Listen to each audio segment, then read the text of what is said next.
Good afternoon. You're going to hear us talking a lot about high pressure in the week ahead, and at the moment it looks like beyond that as well. A lot of settled weather to come across the UK and a lot of dry weather. For some areas, no rain in our foreseeable forecast period. If you were in Northern Ireland this morning though, you may well have been saying, well, that's not what I saw. Similar thing for Western Scotland, because here we did see a weather front move in overnight. Temperatures, well, about where they've been through this weekend, sitting in the mid-teens. So we lose that warmth from Monday, and certainly always a little bit cooler along the North Sea coast. But that high is very keen to stick around, so I wouldn't be surprised if we're not still talking about dry weather next weekend. Good evening. Apologies in advance for how many times you will hear us using the phrase high pressure and the word dry in the week ahead.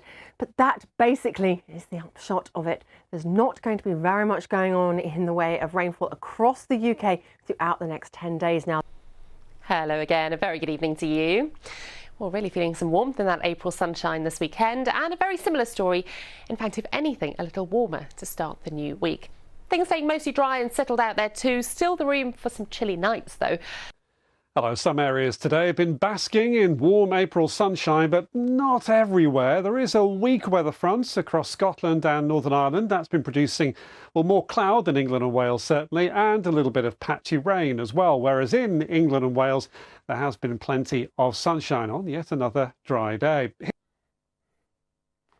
Well, it's a hard ground for those horses at the moment, compared with the mud bath at the start of the year. A wetter than average winter, but now a drier than average spring so far. To prove the point, a couple of locations here. Lucas in Fife, Northolt, northwest London, only 0.2 millimetres of rain so far this month. Actually, some of that fell as snow.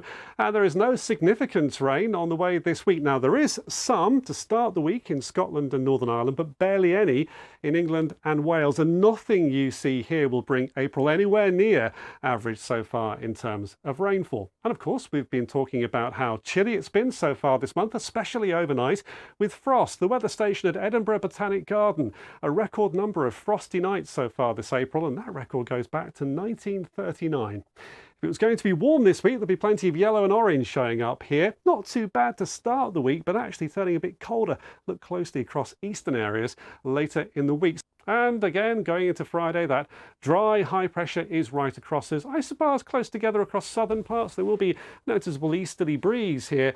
Plenty of dry, sunny weather once again. And, well, away from eastern and perhaps the far south of England, there's some, well, 16 degrees in Glasgow. Again, it'll feel quite pleasant if you're in the sunshine. But gardeners and growers have another mainly dry week to come, and there'll still be a touch of frost out there at times. Have a good week. Now back to Sean.